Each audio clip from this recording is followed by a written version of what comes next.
Hello, I am TAru and welcome to my channel IELTS Journey, where I'll be sharing with you various resources, materials, tips and tricks and a lot of different methods that can help you achieve a higher band score in the IELTS exam. Well, I recently took my IELTS exam and I scored 8 in speaking, 7 in the writing section, 8.5 in listening and also 8.5 in reading. And in today's video, I'll be talking about the IELTS reading section and how to solve true, false, and not given questions to score. And you can score a higher band if you use this strategy. I mean, this is a question which, we really dread getting in the exam, but there is no option. We have to solve it. However, there is a way to tackle this. And I'm going to show you very simple strategies to solve this. All right. So I'll be dealing with the strategies here. I'll be taking a passage in which we can apply this. And I'll be also telling you about give you some pointers which you have to keep in mind when answering these true, false, not given questions, how to distinguish between these three types, okay, in order to be able to answer them correctly. And finally, the passage, and there's a small exercise also for you where you have to solve a few questions, and you can give me the answers by writing in the comment section below. All right, and in case you have not subscribed to my channel, please do so. I'll be posting more videos, more useful videos, and very soon I'm going to post about the writing skills, and I have someone very special who will come over and share various tips and methods and ways on how we can improve the writing skills for IELTS. All right, let's get started for today's video. First of all, let's talk about skimming for a while because we hear a lot about it and people talk a lot about it that you should skim the passage. But what exactly is skimming? I'll quickly tell you all this and then we'll come to do the practice on the real passage. So it's basically reading quickly, literally rushing over. Of course, it doesn't mean that you don't understand the meaning, but you don't have to read every word in the passage. Why? Because the idea is to have the main gist, to understand what the passage is all about, the overview, to the general idea basically. And how do we do it? Well, so when you get the question paper, you read the title and heading, that's skimming. You look at the questions, that's skimming. You look at the topic sentences. And when I say that you look at the topic sentences, you don't read word by word. You read quickly in phrases, in language chunks. And then you understand the passage structure. That's skimming. What is passage structure? Structure, for example, if the topic is, say, sleep. Now, there can be many different ways in which we can write about it. There can be a reason, a problem solution passage, or it can simply be like, what are the reasons behind lack of sleep, or maybe there is a study conducted, or there is some statistic or a scientific research done about it. Yeah, so that is the passage structure. It will be much clearer when we do the example later in this video. All right, so skimming is about context. Yeah, it's the main idea, the big idea. Just remember it, okay? And don't read every word. All right, scanning. What is scanning? Is when we look for specific information, and in other words, it's selective reading. Yeah. Why? Because we have to locate information or facts in order to solve the fill in the blanks or sentence completion type of questions. Yeah, and one thing over here, guys, that in IELTS computer delivered exam, you get the option to control C. I mean, you get the option to copy, not control C, but copy. I choose the mouse, so copy and paste. So the chances of making error in spelling is 0 in case if you do that, and if you know the right answer, of course. And there is no control F, so there is no control find, that kind of a thing. But copy is there. That's what I did. And how do we do? Coming back to scanning, how do we do scanning? Is to scan for the keywords, underline, highlight, or encircle, such as dates, names, places, number. So for computer based, you can highlight it. There will be a highlighting option, or you can make notes if you have more time. And in paper based, you can underline or encircle. Yeah, so scanning is all about information, and skimming about context. And when we combine them, that's the way to solve. That's called close reading. So they say that skimming is, it's like snorkeling on the surface, whereas scanning is when you deep dive. It's like diving for the, to find pearls, going deep, scanning information. So we use a combination of both. We don't have enough time in IELTS reading, I know, otherwise it would have been much easier. So, in that limited amount of time, we use skimming, scanning, and then we try to combine them and find the answers. And finding that answer is, what is it called? Close reading or solving. All right. For example, if you get this type of a passage, first, when you get the passage, read the heading. Pets are critical for older adults. Quickly underline, scan, highlight it. I wrote about the importance, date. Yeah. So it talks about importance and convinced, older adults. Okay. Critical component for active, healthy, connected life. Okay. Home instead, senior cake, underline, because it's one of some organization here, agencies, United States, where snapshots, and this is some kind of study. So I get a fair idea. Okay, so article talks about pets, their importance for adults, and maybe some research, some data is there to support the this facts. All right. So this is what is skimming is. Your skimming is done. Yeah. Now, just some pointers before we proceed to do the real question from Cambridge IELTS test. Let's focus on how to distinguish between true, false, and not given. So, when we say true, means the statement question matches exactly with the ideas in the passage. Now, here it is very important to think or to keep in mind that we are not matching word for word. Okay, that is a trap. So, if you see a word in the question statement, yeah, and we try to find the exact word in the passage, and you see, oh, I see the word, it's in the passage, it's also in the question, and I match, so it's true. No, that is not the case, guys, because the idea is to match the information, the ideas, and not word for word.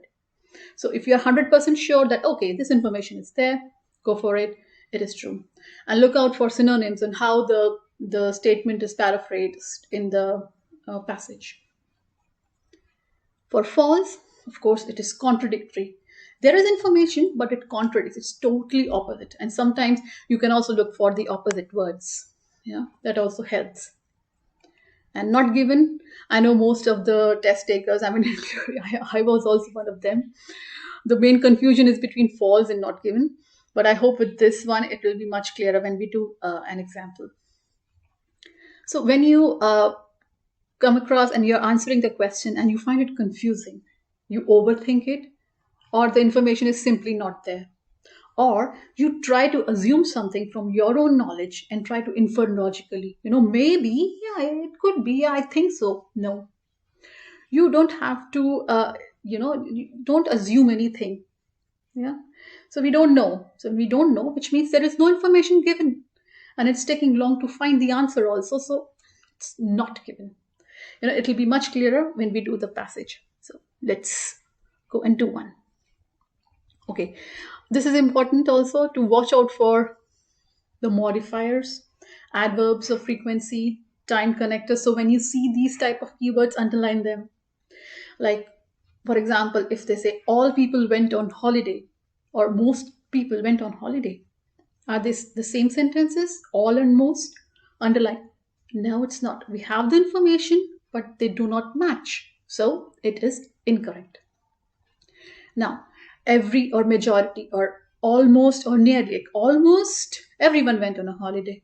Nearly everyone went on a holiday. Yeah, the idea, the information matches. It is true. So you do have to watch out for all these. So when you come across these things, modifiers. These are modifiers. They modify or they control the idea in the sentence or generally in a sentence. Yeah, or the adverbs of frequency: daily, frequently, occasionally, time connectors nowadays, and modal verbs like must be, should, shall, all these kind of things. Okay, next. So this is how it will look like on screen. I'm not sure if you have already had a look at the sample test provided on, I think, British Council and IDP website. But on one, so you will, the screen is quite big. Yeah, so you will see the passage on one side and the questions on the other side, and you have the option to scroll up and down. So that's really very handy. For instance, if you receive this type of a passage, first thing, look at the question, look at the passage. Skim, transition care, underline elderly. Something about transition care, elderly, okay? And now I look at the subheadings. What is, who provides, where do I, what? Okay, so it talks about the WH of transition care for the elderly. So WH means like who, what, where, when, how. So this is the type of information which is given. Then I just quickly read few phrases: medical treatment, transition care, individual goals, therapies, the services, underlying package of services. Where do I receive? Okay, place. Okay, maybe some cost. Okay, so this is, I'm getting an idea, fair idea about what the passage is about. Bear in mind. Next, questions. All right, I have to do true, false, not given. Okay, true, false, not given. Got it. Now let's solve it. Okay. Question number 1. I'll just move it here. Only hospital, now this is the question statement. Only hospital patients can go on to have transition care. Let's read. Transition care is for older people who have been receiving medical treatment. Okay, so transition older people. Okay, medical treatment, need more help to recover. Okay, and time to make a decision about the best place for them to live in the longer term. Okay, so there is something about the decision, place, older people receiving. You can only access transition care directly from hospital. Only, here is the word. Only hospital patients. You can only access. So who are eligible? Only those who only those people who are hospital patients. So only you can access only if when you are from the hospital. So only the hospital patients. Yeah. So information is matching 100%. I'm 100% sure. My answer is true. Done. Yeah, this is how you do it quickly. Don't overthink. Don't overread again and again. It will be very confusing and you will waste time. And even if you're stuck, just move ahead. Go to the next question. Now, the best part about these questions is they come in order, so you don't have to look back. So that's done. Next question. Transition care may be long-term or short-term. May be long-term or short-term. So, long-term or short-term. And maybe. Okay, maybe. Now, let's read on. Transition care is focused on individual goals and therapies and is given for a limited time only. Limited time only. Here it is. So, it's not given for a short term or a long term. So, we have the information, but does it match? No. Does it contradict? Yes. So, the answer is false.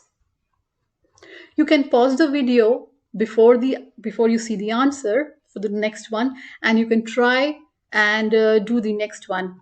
Yeah, so you can pause it here and try to attempt this one using the strategy which I just told you. And you have to do the third one. Okay. Everyone receiving transition, everyone care must contribute to the cost. Must here. Yeah. So again, this is a modal verb. So I will underline everyone and I will underline must. And the cost I have to see. So transition care is often provided by non-government organizations. So provided by whom? Is subsidized. Okay, subsidized by the government. So underline subsidized. So there is some factor. If your circumstances allow, it is expected you will contribute to the cost of your care. Now here is somewhere my answer, and here is where I have to look. So it says, if your circumstances allow, so there is a condition. Whereas over here, it's a statement. Simple statement. Everyone receiving transition care must contribute. But here it says, if your circumstances allow. So there is information, but contradicting information. And that's why the answer is correct. It's false. I hope you're getting along with me. All right, the next one. Transition care at home is only available, again, at home, only available for patients who live alone. All right. And sometimes when the question statement is not that clear, try to think it in your native language. That also helps if to, it helps to answer sometimes. You can try that. All right. Transition care is provided in your own home, okay, or in a living setting. Transition care at home is only available for patients who live alone. I see there is a matching word, live. Yeah. But the idea is not matching. I mean, there is nothing, no information that matches with this or that contradicts this. Because, yeah, it could be true that it's only available, but yeah, it could not be true. I don't know. Maybe, may not be. Because now I'm inferring, now I'm using my own knowledge that, yeah, at home, maybe only the patients who live alone. It could be, or it may not be. But I don't see anything that is relevant in this context. There is no information. Oh, so when there is no information and I'm trying to assume things, it's totally not given. Yeah, because there is no question about true. There is nothing. Then false, I don't see anything. There is nothing contradicting. And the only option, the third option which is left is not given because I don't see anything which is related. Yeah, I see a word, but that's a trap. So don't fall for that. All right. So now it's your turn. So on the screen, you will see two questions. You can scroll down.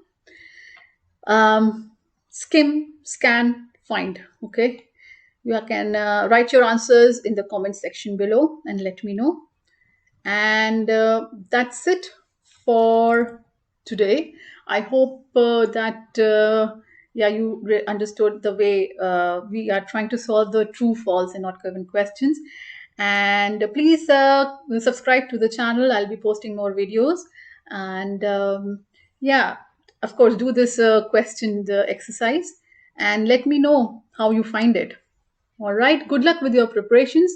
I'll see you next time with another IELTS skill. Until then, good luck. Bye bye.